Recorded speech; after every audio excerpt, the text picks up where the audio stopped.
grown so fond of Meryl.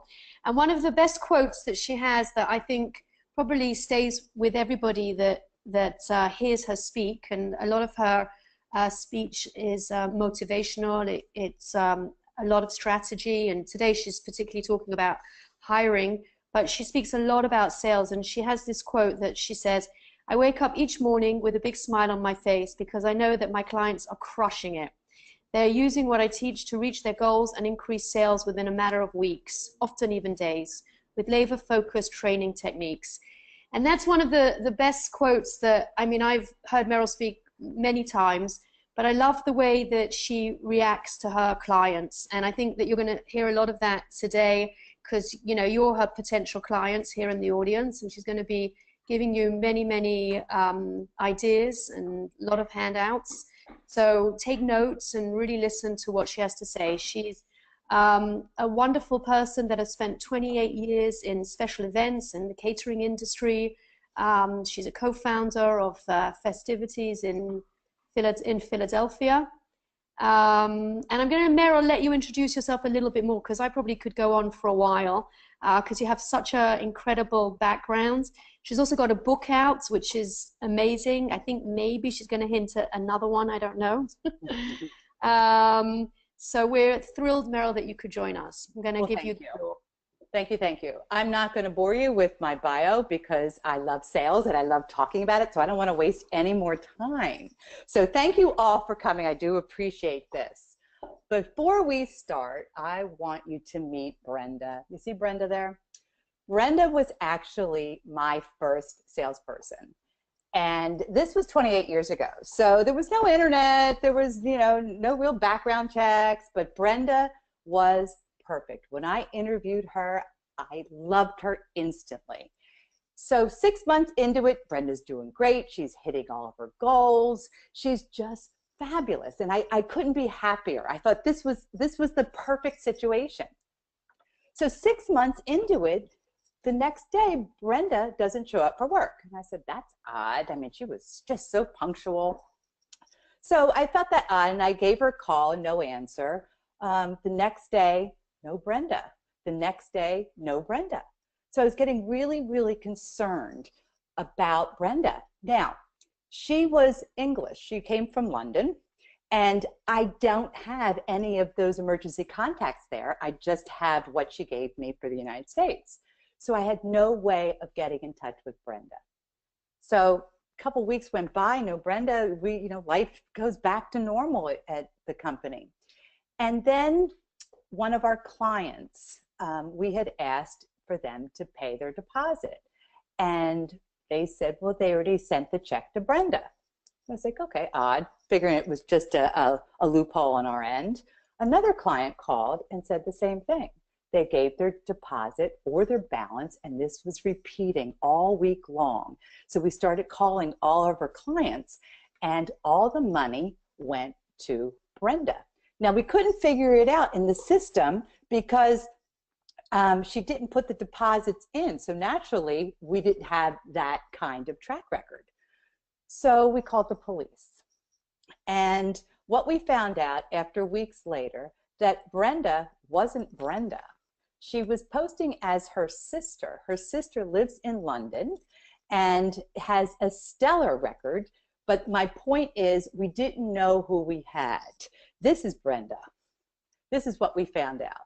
So hiring the right salespeople and doing all the right procedures in getting to this right salesperson is so important, and this is what we're going to talk about today. Okay, right. Not all English people are villains. Just want to let everyone know. but it was like not all English people, okay? Yeah, but 28 years ago, like London was like it was a different country. I mean, we didn't even deal with anything like that, so it was pretty funny. But we did love Brenda. Okay, so today we're going to talk about personality types, how to find a great employee, how to interview, contract is so important to have a contract, and we're going to talk about compensation. And we're going to fix this all in an hour. All right, but the key thing is the link is so important, that the relationship of a salesperson and management, because it's an, I'm using my hands like you guys can see me. It's an even relationship, because it has to be a win-win. Okay, so for personality tests, I strongly believe in these. Fortune 500 companies use personality tests for hiring. And a quick story. It was about 22 years ago, and somebody gave me a call and asked if they could do a personality test on our team. And at that point, I'm thinking horoscopes, personalities. No, I don't think so. And she said, well, it will be free because I'm doing my thesis. So I said, well, if it's free and complimentary, sure, come on in. And what we realized after she gave us the Myers-Briggs testing is at that point, I was ready to fire my chef, because I would send him an email, and I know he read it because I got the read receipt. However, he wouldn't respond to me. And this happened all the time. And I was ready to fire him because I thought he just disrespected me. But what we found out in this personality test is my personality. I read an email, I answer it right away and send it off. His personality, he reads the email, he needs to think about it, he reads it, neither one are right or wrong. It's just we have to know each other's personalities. So when I realized that, I thought this is a game changer. And I had all of my employees and future employees take this personality test, because 72% of companies do these personality assessments. Okay, so there's quite a few different ones, but I use the Myers-Briggs testing. I think it's easy, it's quick, and it's very thorough. I'm going to give you the link. Here's the link. It's kissa.ca/personality. It's a free test for you, which is wonderful. But if you have your employees or future employees take this test, please make sure that they understand that there's no right or wrong answer, and to answer it the first thing that pops into their mind. Okay, so in these, I could go on and on and on about this all day, but there are 16 different personality types. And the ones that are perfect for salespeople are the ESFPs, the performers, the inspirers, and the givers. Read up about this, you guys, because it is really, really fascinating. So they do not even have an interview set up until they take the personality test. And you'll learn, when you learn these 16 personality tests, there are some personalities that you just do not want to have on your team. Okay, so I have an opportunity to survey 474 event sales professionals all across the country. They're the designers, the event planners, hotel sales, caterers, everybody. And I asked them to rank themselves on these skills. It was bonding with the client, event planning logistics, closing the sale, and qualifying the client. So 41% of them said bonding with the client, 34 event planning, but what scared the heck out of me was the 12% and 13% that's closing the sale and qualifying the client. We can't do our jobs without closing the sale. So this really concerned me. And I researched it a little bit, I thought about it, and I realized that we are all in this business because we have a passion for what we do. We're not salespeople. We are not in this to be in sales, because we all know there's not enough money. There's not enough money, and real salespeople would hate doing all the paperwork that we have to do.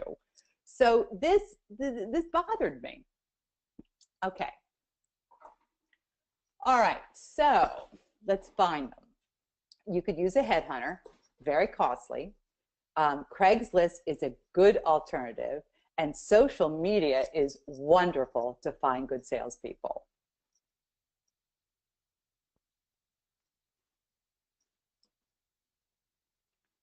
Okay, so the job ad sells the job, but the job description describes the job, right? So it's the title, the intro, the company, position, and location. We're talking about the ad now. So this is a great one from Lyft.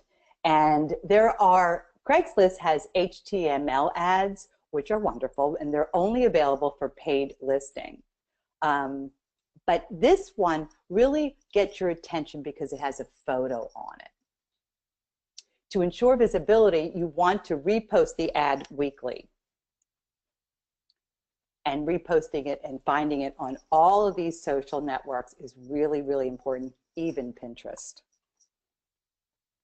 So one of the questions I really like to ask is, tell us why you are a perfect candidate for this position, and leave your phone number for us to call you back. Wow, that opens up a wonderful opportunity of us hearing the people before we even bring them in. Because if they're saying, I'm so wonderful and I know I could do this job and I have lots of contact, you could really hear the person in this voicemail. Or you could also hear their grammar. Here's an ad that we did for join our growing team. And you'll see at the bottom, tell us why you are a perfect candidate for this position, for us to call you back. You would be surprised of how many people didn't. They either wrote in or they didn't use the voicemail. And the voicemail ones are the only ones that we called in for interviews.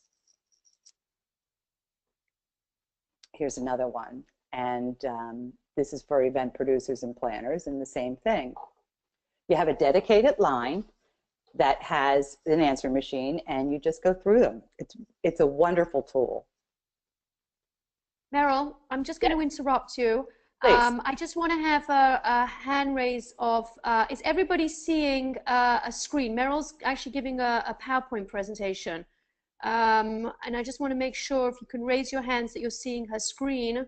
Okay, so if you're not seeing her screen, you need to open up your window of the GoToWebinar to a full size, and you should be able to see a screen. Okay, if you're not, the presentation will be available afterwards, but if you're having trouble seeing it, you need to open up your window to a full screen. So Meryl, we have a question, and you might be covering it later. So if you're covering it later, then we can leave it. But someone was asking, when hiring a salesperson, what should their sales goals be? Do you talk about sales goals later on? I talk about sales goals, and I'll go in that under compensation. Okay, and are you also going to be talking about starting salary and annual bonuses and things like that later on? Yes, under compensation. Okay, great. Thank you. You're welcome. Shall I move on? Yes, please. Okay. So we also want to send them a survey, and this is also prior to the interview. What I'd like to do is to get all this information before I waste my time on interviewing somebody, because we've all been there. We've all said, I knew in the first 3 minutes I wasn't going to hire this person. So you have from the start, we had the phone call that they gave to say why they think they're good for this job. And now we're going to be sending them a survey. And in this survey, you're going to ask different questions, and I don't have them listed here. But now they passed the survey. And now it's the interview time. Okay, some of the questions that you could ask in the interview or the survey is, have you ever worked with someone that you did not get along with as part of a team? And how did you handle this situation? These are questions they are not expecting. Especially if they just finished college, they've been prepped of how to do an interview. What you want to do, you don't want their stock answers. You want them to be able to respond from the heart and how they're going to handle a situation. Another one is, what is more important, loyalty or honesty? That's a pretty loaded question. Describe an important decision you made in the absence of your boss. We are interviewing a large group of great candidates for this position. Why should we choose you? What did you see about this company that convinces you that you would like to work here? These questions will make these people think, and how they answer is really important, so we need to listen to their answers. Okay, sell me on you in 2 minutes. Go. Now that's that's hard, and you should see how some of these people answer this question. But it is their energy you want. You want to see how they're going to be in a difficult situation with a client. I'm not necessarily thinking of really listening to what their answer is. I'm really interested in some of these questions to see how they're handling things under pressure. If your friends were asked to describe you in words, what would they be? What do you feel is your greatest professional accomplishment and failure? How do you handle multiple tasks coming from multiple managers? What are your short-term and long-term career goals? Give me an example of a goal you achieved and how you reached it. Almost done, guys. What would you do differently if you could start your career over? Do you consider yourself successful? Why? How did you prepare for this interview? This is my favorite one, because sometimes they say, well, I got up and had a really good breakfast. Or they may say, hopefully they'll say, I researched the company and I found out blah, blah, blah, blah. It's interesting. I got to be honest with you guys, I can't stand not seeing you. I feed off of people, so this is very difficult. Sandy, you need to say something. Okay, so I have a question. Okay, good. I want these questions. Okay, good. Okay. Are these questions still before you interview them, or are you asking them via the phone call? Is this something you would maybe send ahead of time for them to prepare? Some of them, and you want to look through them. Some of these we put on the survey, and because I do want them to think about some of these questions, but the ones that I want the reactions to, I will wait until the interview. Okay, so you would give them a little bit ahead of time, a few questions so they can come prepared. Right. Like and then I wouldn't do how did you prepare for this interview, because I really want them to, I want to know, do they know about this company? Because sometimes they say, you know, I worked out, I exercised, I got a new dress, or they say, I actually really, I went to your LinkedIn account, I went to this, I want to know if they did their homework. So that is something I would not put in the survey, that I would ask them. But I would put in the survey, do you consider yourself successful and why? Because I want them to think about that. Okay, cool. So if you, could you just give, say, 3 questions that people are asking if you could highlight 3 questions that you could send ahead of time. So just so that they would. Do you consider yourself successful and why? And what would you do differently if you could start your career over? I would definitely do that one. This is in the survey. Are we talking about the survey? Yeah, we're talking about the survey. All right, I'm going back. Hold on. Whoopsie. Sorry, guys. This one I would leave for the interview. What is more important to you, loyalty or honesty? I would leave for the survey.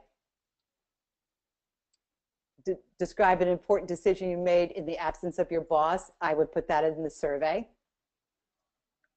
We are interviewing a large group of great candidates for this position. Why should we choose you? I would put this in the interview. What did you see about this company that convinces you that you would like to work here? Interview. Sell me you on 2 minutes. Go. Definitely interview. If your friends were asked to describe you in words, that could be the survey. What do you feel is your greatest professional accomplishment and failure? Interview. How do you handle multiple tasks coming from multiple managers? Survey. What are your short-term and long-term career goals? Survey. Okay. Okay, so that answered that one. I'm going to quickly go. I think we did these, right? And would you say that, before we go on to the next session, would you say that most of these questions are to screen a personality or skill set, or is that a combination? I believe that if the right personality, if we choose the right personality, then sales can actually be taught. There is this whole nature versus nurture, but the right personality can be taught to do sales, because in sales today, it's not like the car dealer. We're not car dealers. I mean, sales has totally changed, and it's all about relationships. Sales is strictly about relationships. So that's when we could teach them the techniques, but they have to have the right, personality and the right, able to speak under pressure. Right. Cool. Okay. Okay. This is what I'm going to show you is a video clip, and I'll give you the background of this. This show is called Your Fairy Job Mother, and it came out right after the recession, when people were losing their jobs all over the place. And we were contacted by this producer because they were told that we do our interviews differently. And what we do in our interviews is that we have a couple of our people come into the interview and do a mock, you know what, let me show it to you and then I can explain after.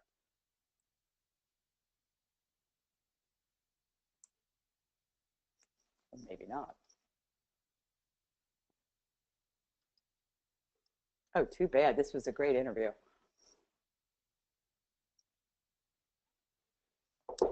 Sandy, my computer's frozen. You see that little ball running? Let me see if I can get it back. Sorry, guys. Okay, just try it one more time. Okay. Gotta get out of this. Otherwise, you might have to describe it. Now, here, can you see it? Yeah. You want to put your volume on your computer high, because we can't hear it. You can't hear it? Oh. No. All right, hold on. We have an interview. Can you hear it? Yes. And it's for an events planner. Today is such an important day for Janelle. If the family doesn't want to lose their house, then she must be successful in one of these interviews. I'm a bit nervous. A lot's riding on this position, but I've walked the walk and talked the talk, and I want to show her what I'm capable of doing. So nice to meet you. Nice to meet you. I'm Meryl. Janelle Wolf. It's a pleasure. Thank you. Thank you. Well, welcome. I've arranged to watch from another room. How did you prepare for this interview? Well, actually, I learned a lot about your company. I know that you're a Villanova grad and you started it just about 22 years ago. And since then, you've been recognized as one of the industry leaders when it comes to event planning. She has done her homework. Read your resume, and I'm very impressed. Thank you. But I got to tell you, In this resume, I see nothing of event planning in here. Knowing that I've worked in television for as long as I have, the skills that I have are quite transferable. Calming down nervous guests or being on TV for the first time is not that different from calming down a bride-to-be who might be getting a little stressed out about planning the biggest party of her life. she can hold her own. Can you tell me one of your really monumental screw-ups? You know, I don't look at it as a screw-up. I look at it as learning experiences. I've learned to really expect the unexpected and always have a contingency plan in place to kind of know which way we're going and to fix it quickly. Right? Now, and let's, hello.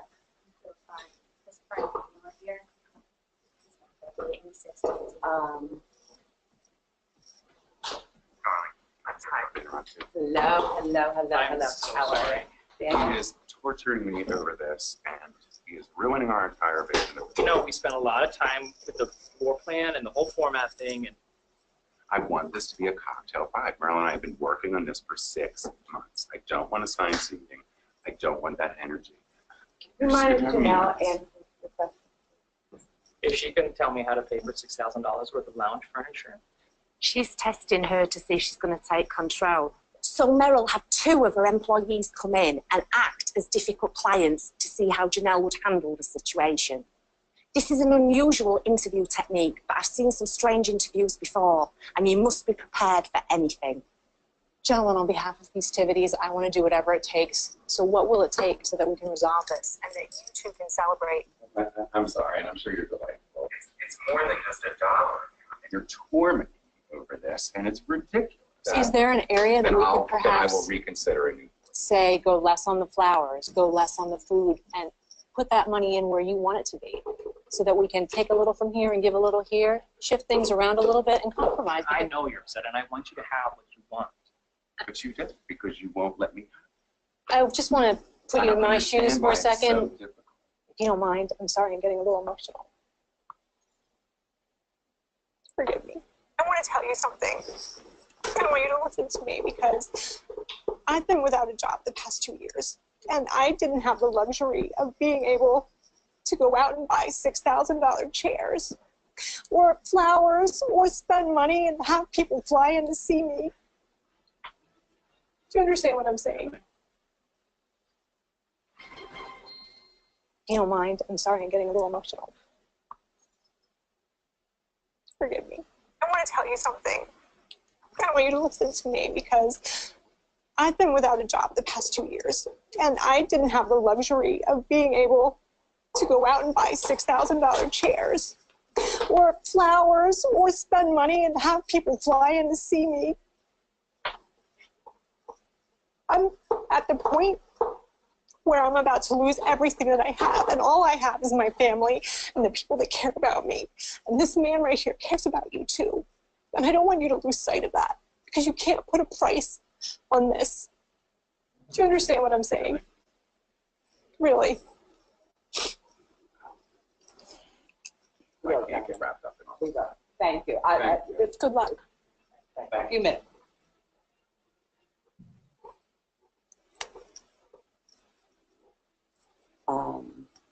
I think you totally lost Christopher in the crying, because it's all about them. They need their planner to be rocks. And you broke down. It is an emotional job. You're going to be involved with these type of things. Let me get back to you. I'll review it, talk to the other team members, and I'll give you a call. Okay. Really nice meeting you. Thank you for your time. Yeah. All right. It is the worst interview I have ever seen. The absolute worst interview I've ever seen. Because of what's happened in the interview, that puts... Well, well, well. Okay. Sandy, you there? Yeah. Oh. I think it's a good one. It was a good one. This one actually shocked the hell out of us, because we never had anybody cry like that or go into that. This was really taking us back. Usually they'll stumble through it, and but this was definitely a surprise to us. But this is generally how our interviews go, because we do want to take them by surprise. We want to see how they're going to handle the situation. Okay. All right, so we're back. So the other survey that I've given event professionals is, I asked them, is there a formal contract between a salesperson, I can't see my whole screen, and the company, okay? And 62% said there is not, I believe. All right. Contracts, you must have a contract between you and your salesperson, because it benefits them and it benefits you. But there's 6 major points that you need to have it. Now, I'm going to talk about my contract. However, every state is different. So please do not, you can copy paste this and you can show it to, but show it to your lawyer, okay? Pennsylvania happens to be an at-will state. You want to discuss the job responsibilities. You want to talk about their work hours, salary and commission, the confidential information, and their benefits. And I'm not going to go through this whole thing, but at will, you want to explain what is at will. Nothing in this agreement will be changed. An employee is at will, and they could be terminated or leave at any time. The job responsibilities, you want to list your job responsibilities, and you want to ask them for their sales plan, which they have designed to incorporate into this agreement, because it puts onus on them. How are they going to achieve these goals? You want to discuss their work hours and what you expect of them. And in ours, it's a 40-hour work week, and with additional hours for meetings scheduled evenings and weekends. When we talk about your salary, we do a base draw against commission, and this is how it's all structured out. Commissions, this goes on and on. You'll have access to this.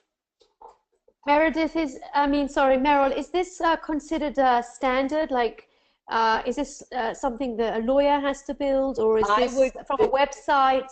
No, this is something that we wrote our lawyer tweet. You can get them from websites. Your lawyer will probably have them. I think the point that I really want to make is that everyone should have a contract and it protects both parties. It's really important, and it spells it out. There's no room for error, like, especially if on commissions. I mean, they need to totally understand what they're being paid commission on when they receive the commission. Like in our instance, they only receive the commission if it's paid in full. When they get their commission, they get their commission when the payroll check following when we get full payment. So when everything's spelled out, it totally leaves away all these questions. And the worst thing in the world is to have a bad relationship over money with the salesperson and the company. So it's got to be a win-win, because you have to have the attitude that I want you to make a ton of money, because if you're making a ton of money, I'm making a ton of money. It's a win-win. So I love giving out commission checks because I know that they brought the money in. I have a couple of questions here. Okay. So what are your thoughts on employee versus contractor? In our business, there is no such thing as a contractor. And because once you tell them what to do, where to go, who to book, what menus to use, you're an employer. So that is something that I know for a fact that in our business that we do not have independent contractors. I have another question here. Oh, go ahead. No, well, then I want to side note on that one. You may have somebody that is just bringing you business, like an event planner that will give us business. They're not an employee, and I could pay them a commission, and there'd be a 1099. Cool. That makes sense? Okay. Yeah. So what are your thoughts on non-competes? Does Festivities have something in place from a sales? Yes, we do, and it's big there. Yeah. Okay, I'm getting to, we'll go over the salary, or excuse me, salary commission, the standard markups, what they get, who is marked up. Everything has to be marked up by 40% in order for them to get their commissions. More on that. We talk about sales contests and what they get for that. Confidential information. Can you guys hold on 1 second, because my dog has to be let out. Just hold on. I'm sorry. I'll be right back.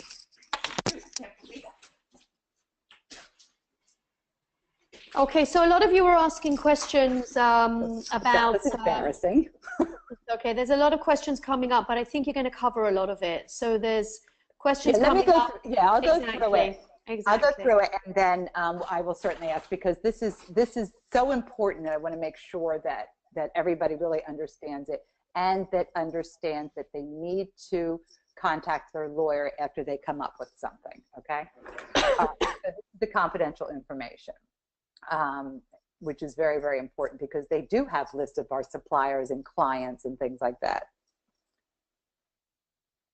More about confidentiality. Okay. Letter C, you agree not to become an employee of, an independent contract for, a consultant for, or do any work for compensation or for no compensation as an account executive, salesperson, or event planner for another catering company or other entity directly in competition with festivities within 60-mile radius for 1 year. Okay, we can put this in there. However, if this was go to court, we would lose, because the courts will not say to somebody to block them from trying to make a living. So, but what it does do, it 8 out of 10 of them will never take this to court, and it stops them from going to a competitor. So in reality, it doesn't stick in court if they were to pursue it, but what it does do is say, okay, I signed this, so I can't work for a competitor. Any questions on that part? Because I know that was I get asked that a lot. No questions on that one? I do know a lot of them. I do know a lot of event production companies who do. Oh, so they're still talking about independent contractors. That's okay. That's ask. I'll take that. What was the question? Okay, I do know a lot of event production companies who do hire independent contractors as marketing specialists. Yes, that's or true. Probably social media. Yeah. Yes, that's true. That's all true. But when you, like for a salesperson is a little different. When you tell them where to go, what to do, anything that you tell somebody what to do in of the business, that's not marketing, that's not social media, that is truly, look, you have to use these menus and when you're really directing the salesperson. But she is absolutely right. There are other entities that is an independent contractor. And somebody asked, for how long can't they work for a competitor? We have it for a year. For a year. Okay. So basically, when you're talking about an employee, it's more of a salesperson versus marketing. Oh, totally. Yeah, marketing is a total separate entity. Okay, cool. This is the salesperson. This is the one that says, okay, you need 6 staff, you need you need linens, you need this. I mean, but like, if an event planner comes to me and gives me a piece of business, I can give her commission, and she would be a 1099, not a salesperson or an independent contractor. So that's fine. I'm talking about when I hire somebody to do the sales for my company. That is an employee. Okay, it's cool. And we have one more. Does the confidentiality of IP need to be built into the original contract, or can it be standalone contract? What's an IP? Well, an IP is more of a technology thing. Maybe you can elaborate on that. I think it's about you know, like protecting your data, like maybe if they have leads and things like that. So all the data that is confidential and things like that, would that be built into this contract? It is. It's on number B. If and when your employment with festivities is terminated, whether voluntary or involuntary, to surrender to festivities all books, Rolodexes, you can see when this was written, including electronic email records. Is this what you're talking about? Yeah. Yeah. Intellectual property. Intellectual property. Yep. Yeah. Okay, and we have a question here, but I'm not sure if you're going to be able to answer this because it's a two-way. How then do we hire away from competitors when they may also have an existing non-compete with their current employer? Well, because you can tell them that it won't stand in court. Yeah. You know, I had an employee go with one of my competitors, and I called my competitor and I said, I want you to know that you signed a non-compete. However, I'm not going to go after her. She can work for you. You have her, good luck. However, but she cannot take any of these. And I listed the clients and I listed things and I sent them to her and she didn't even touch them. But he could have said to me, you know, that doesn't hold up in court. But right. he didn't. So you can actually, I think it just kind of scares them a lot. You hear non-compete all the time, but in reality, if this was to go to court, the judge is going to side with the employee. And not okay, let's move forward. We've got 20 minutes. Okay. All right. So then we list what benefits that they get, and we list it out. We talk about their the health benefits and the 401k. Do we talk about their vacations and when they can't take them? Like I think it's you must schedule your vacation at least 4 weeks prior to the beginning, and I think we have it in here. Not scheduled a vacation during the months of May, June, September, October, December. It's our busy months, and vacations may not be accrued year to year. So basically, you want to get everything you can into an agreement so nothing pops up a year later and say, well, I didn't know I was only, I couldn't take a vacation in October. Well, yes, you did. You signed the contract. So you want to everything that you possibly can, and you make sure you tell them that this benefits them. It leaves no questions unanswered. Okay, so that is the contract. Oh, we're still in the contract, so there it is. At will, job responsibilities, the work hours, salary, commission, confidential information, and the benefits. Just six things. Let's talk about the money. Okay, so in sales, there are different ways that you could do this. There's hourly, salary, salary with commission, all commission, and a draw. Okay, everybody knows what hourly is, which can be very costly to you. And the only people that I would really put on hourly would be part-time admin or assistants. Salary is fine. However, with the real salesperson, they don't get to see where they can make more money in that 1 year. There's no push. A call comes in, there's no sense of urgency to book it. So I'm not a fan of salary. Salary with commission. Some companies do, okay, I'm going to give you $50,000 and then 2% of everything that you book. Well, 2% when they add it up looks like nothing. So I'm not a fan of salary with commission. However, that's better than salary or hourly. All commission is strictly just all commission. I don't want my people starving in our slow months, because if they're thinking about how am I going to pay my rent, then they're not thinking about booking, because it's feast or famine. And I hate to have them feel like I can't pay my rent in January, February, March. So draw is my favorite. And what a draw is that I'm saying to them, I treat them like all commissioned people. However, I don't want them starving in January, February, March. So I will give them money in advance from their commissions.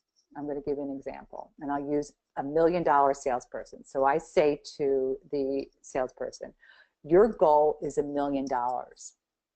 And I'm going to use the 10% model. I'm going to give you 10% of your sales, which is $100,000. But I'm going to divide that $100,000 into 12 months. So you're getting $1,200, what is it, $1,200, or whatever it is, $12,000 a month. Once you reach that $1 million goal, you'll continue getting your draw, plus you will be getting another 10% on everything that you sell over $1 million. So if they do 12 or 1.2 million, well, that 200,000 they're getting another $20,000 on. No, yeah.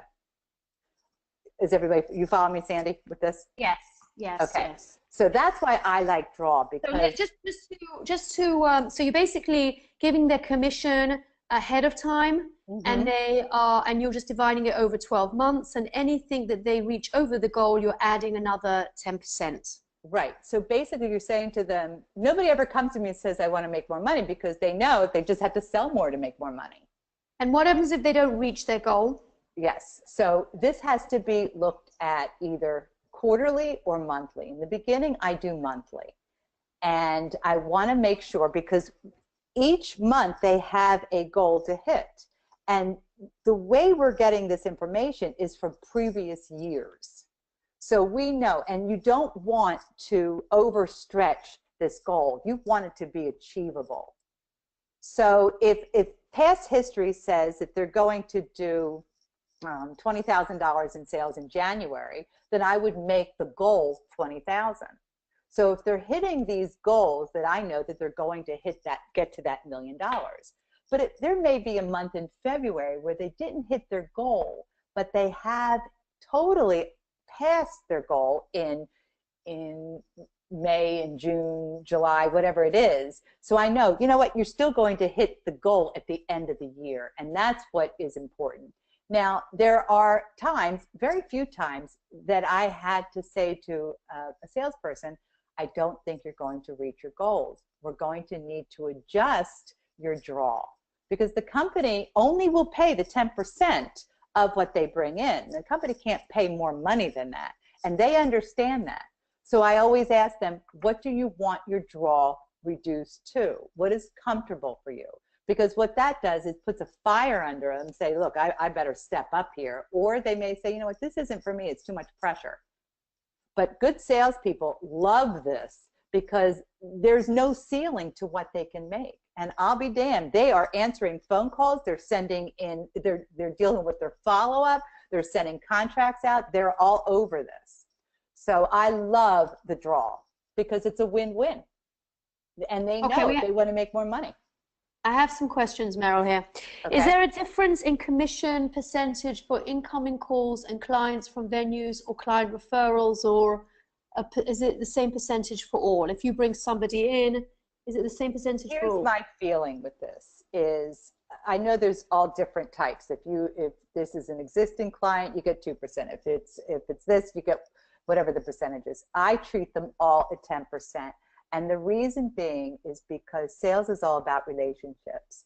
And if a salesperson knows they're only going to get 2% from this reoccurring client, they're not going to give the same attention they are going to do for the new client. So I truly believe that all sales should be the same commission, because all clients should be treated like they are their first client.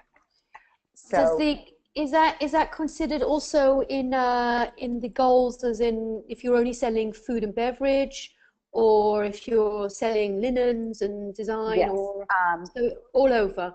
All over.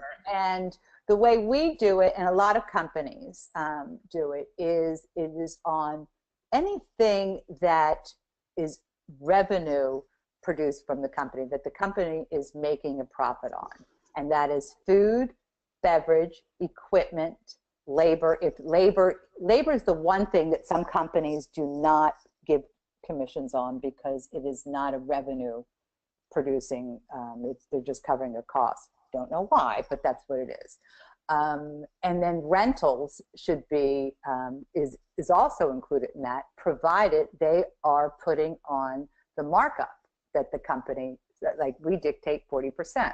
So they have to put 40% on in order for them to get their 10% of the sale. Okay, we have, how do you establish a benchmark if you've never had a salesperson before? And somebody, this goes with the same question. If we're a small company with the salesperson only having 300K sales goals per year, how would you recommend a commission for that? The way I would recommend for that, because if it's a new salesperson, you know what you did last year. So let's say you did $300,000 last year in sales. So this new salesperson will pick up that $300,000 plus, because whoever else is there is going to be doing sales as well, correct? So I would treat it at the 10%, but then letting her know, well, see, I don't know what, wait a minute. The question was the 300,000 benchmark. Well, the first question was, how do you set a goal, correct, for a new salesperson? Yeah, for a small company. For a small company, the answer to that is look back in the history of what the company did last year's in sales, and that is her goal. And then we know that she's going to be able to hit that $300,000 mark plus some, because now there's a salesperson out there. So I would probably put that salesperson at $400,000 goal and give her a $40,000 base or draw. And then if she goes above that, then that's more money for her. Does that answer that question? Yeah. Okay. Any more questions on that? No, let's move on. Okay. Oh, I'm done. So an employee resigns. I can't read my whole screen, Sandy. You read it for me? Yeah, sure. So an employee resigns when income, culture, degree, I'm so sorry. A degree of difficulty or management practices are not to the salesperson's liking. Involuntary turnover occurs less often because most sales managers are too patient, accept mediocrity, and avoid confrontation, especially a potentially uncomfortable termination. I couldn't agree more with that one. Yeah.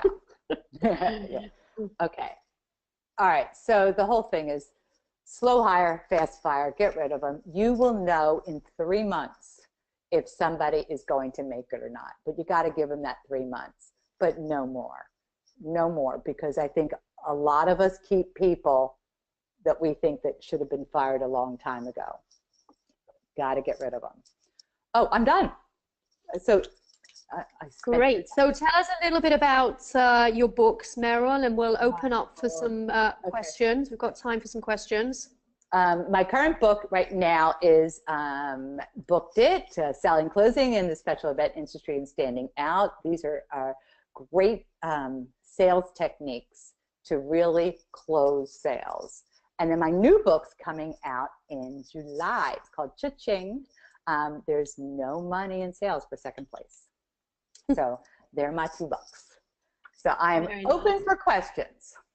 First of all, a couple of people asked, are you going to be able to, will the presentation be available as a PDF to send out or just from the video? I can do whatever you want. The only issue that I have is the contract, because I'm so afraid that people are going to take it and just use it without looking at a lawyer. So I'm just saying, buyer be warned, or viewer be warned. So okay. yeah, I'll give you everything. I don't care. I'm such a big book. Great.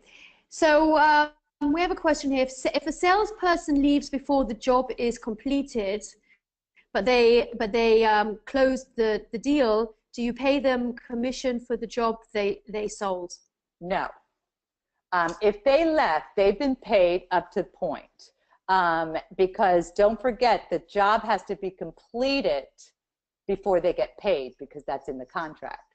So if they leave Friday and Saturday a client pays the final bill, they're not getting that because they're not an employee. Make sense? Okay. Yeah. So we have a question which is in reference to the small company. So someone's asking that, you know, on a 1 million, if you've got the 1 million deal, then that's a very nice salary for somebody. Yeah. But if a smaller company is really only doing sales of 300,000 and you're offering them 10%, which is 30,000, is that a good enough salary to attract good talents? Well, I guess it's very regional, right? It is. It's very regional. And the other thing is, we started. I mean, we didn't start out as a big company. I started doing, $500,000 before I had my first employee or my first salesperson. So yeah, it's a leap of faith. And did I have to? The company probably paid a little bit more for her the first year. Because number one, I didn't know any better, and number two, I needed to cultivate some good people. So you may have to pay a little bit more, or it does depend on your market. But are there other ways? If the company was doing 300,000 before, there's absolutely no reason that this person shouldn't be goal set at 450 then. Because the company's already doing 300,000 without a salesperson, just somebody just basically an order taker. But a salesperson has to be proactive and go out after the business. I mean, they go out and land a couple different venues just to be on the list. There's 150,000 right there. So there's no reason for that. If the company was doing 300,000, there is absolutely no reason for the first-time salesperson to be goal set at 450, 500,000. I mean, bringing on another salesperson is actually going to bring up your revenue. That's the whole point. If you pay for themselves, salespeople pay for themselves. Exactly. So you can set the goals higher. You can definitely set the goals higher. Sure, you can. I think that was the biggest mistake that I made when we were a small company, is that I did all the sales myself, thinking that I couldn't afford a salesperson. But once I finally got my salesperson, I watched the company grow, because I can't do everything. And this, it makes them hungry too. They go out and get the business instead of staying in the office and being an order taker. And that's something that management has to guide them in doing, and saying, okay, where are we going to go get our business? Who are our clients? Are they event planners? Okay, well, let's start cultivating the event planners. Are they the venues? Are they designers? I mean, you have to figure out who they are and where you're going to get more money. And that's what a salesperson will do. but they have to be guided. Like I said, we don't attract true salespeople in our industry because true salespeople think our industry is way too much work for the dollar. They just do. We're in this, people are in this business because they have a passion for it. You all know that. You all have a passion for your own businesses. That's why you started it. Doesn't mean we're business people, does it? Exactly, exactly. So for small, but would you, maybe for a small company, would it be beneficial to take somebody on part-time, or you don't recommend that? No, I don't. I did that too, and it just prolonged it. I think that if you get, first of all, a good contract, and then give them a good skill set of where to go looking for this business, and have meetings. The relationship with the salesperson has to be so strong, and you have to have meetings and say, okay, what is our game plan? What is the plan of attack? How are we going to get there? And when you do this brainstorming, you'll be so surprised to see how fast the company will grow. Cool, very cool. Do you think this drawer model would work for a flat rate structure, meaning if a planner only charges a planning fee and keeps vendor contracts in client's name? Repeat that. I'm not sure I get this one either. Do you think this drawer model would work for a flat rate structure, meaning if a planner only charges a planning fee and keeps vendor contracts in client's name? You mean if they're bringing in just the percentage from a planner, if they're acting as a planner? Let me ask her to send more info. Yeah. Okay. Okay, let me see what else we have here. So the person that was asking about you know, paying the commission or asking for higher commissions means that at the beginning you might have to overpay a little bit to get talent. That's what I'm saying. Just wanted to overstate that. Mm-hmm. Okay, cool. So Meryl, we really thank you for all your advice. Thank you, everybody. It was a great webinar. I think it was a ton of information to bring to everybody's attention. And we have a recording of this, which will be released to everybody that attended. And we will also send a copy of the PPT. And like me on Facebook, you guys, become my friends, because I don't know who you are. This is the hardest way to do it, because I don't get to see their little faces. Thank you. So go and like Meryl. She's very attentive. She loves to have followers. Now, I know who you are, and that'll be more fun. Okay. All right. Thank you so much. Very, very much, everyone. Thanks. Appreciate it. Bye-bye. Bye-bye.